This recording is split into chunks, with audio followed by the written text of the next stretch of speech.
उस रात की कहानी खोल दूंगा जिस रात मुझे निकाला गया। इमरान खान की नई धमकी।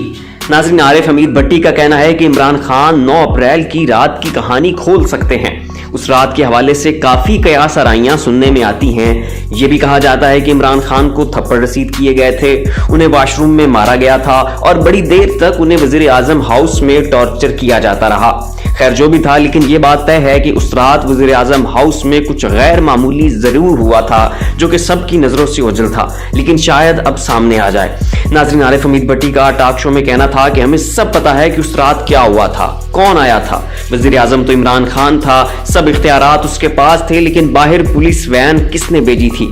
मजीद आरिफ हमीद का कहना था कि जानते तो हम सब भी हैं कि उस रात क्या हुआ था, लेकिन मजबूरी है, बता नहीं सकते।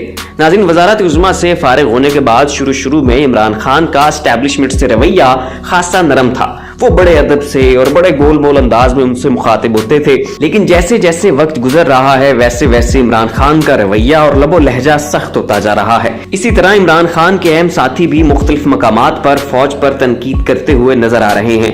पहले श्री मजारी ने सख्त बयानात दिए, फिर असद उमर ने, फिर कासिम सूरी ने, और अब खुद इमरान खान भी मसलियत से काम नहीं ले रहे। हर गुजरते दिन के साथ पाकिस्तान तहरीक इंसाफ के बयानिए में शिद्दत आ रही है और वो डायरेक्ट एस्टैब्लिशमेंट को निशाना बना रहे हैं। फवाद चौधरी ने लगातार 2 इंटरव्यूज दिए हैं।